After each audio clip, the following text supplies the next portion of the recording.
महायुती सरकार पुन्हा स्थापन झालेलं आहे. काय असं वाटतं महायुती सरकार डबल इंजिन सरकार पुन्हा स्थापन झाल्यानंतर तुमची काय प्रतिक्रिया?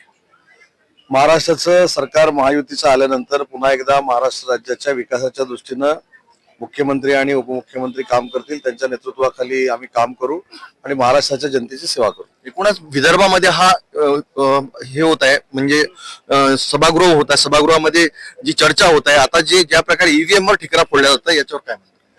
ते ईव्हीएम वरचं मला उत्तर असं वाटतं की मुंबईमध्ये जयंत पाटील साहेबांनी दिलेलं आहे. जयंत पाटील साहेबांनी विधानसभेच्या अध्यक्षावर बाकीच्यांनी बहिष्कार टाकलेला असताना स्वतःहून भाषण केलेलं आहे. त्याच्यामुळे काही संकेत त्यांनी मान्य केले की किती जागा निवडून आलेल्या आहेत, त्यांनी कसा प्रचार केलेला होता, त्या प्रचाराला प्रतिसाद जनतेनं दिला नाही आणि म्हणून पुन्हा एकदा महायुतीचं सरकार आलं. हे जयंत पाटील साहेब ज्यावेळी सांगतात त्यावेळी ईव्हीएम योग्य आहे.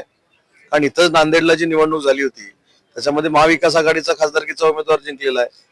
रोहित पवारांच्या इथे देखील ईव्हीएम होतं, रोहित पाटलांच्या इथे देखील ईव्हीएम होतं. त्याच्यामुळे ईव्हीएम वर खापर फोडण्यामध्ये काही अर्थ नाही. मला असं वाटतं की पराभव स्वीकारला. शेवटचा प्रश्न, विदर्भाचा अनुशेष भरला नाहीये, शेतकऱ्याच्या कापसाला आणि सोयाबीनला भाव नाही. देवेंद्रजींच्या नेतृत्वाखाली, एकनाथ शिंदे साहेबांच्या नेतृत्वाखाली तो भरला जाईल. एकूणच आपल्यासोबत होते उदय सावंत आणि यांनी म्हटलं की महायुतीचं सरकार हे पूर्ण 5 वर्ष टिकणार आणि महाराष्ट्राचे मुख्यमंत्री देवेंद्र फडणवीस, मुख्यमंत्री एकनाथ शिंदे आणि अजितदादा पवार हे मिळून शेतकऱ्यांचे प्रश्न मार्गी लावणार. मी कॅमेरा पर्सन विशाल सोबत नितेश किल्लेदार, सिटी न्यूज, विधान भवन, नागपूर.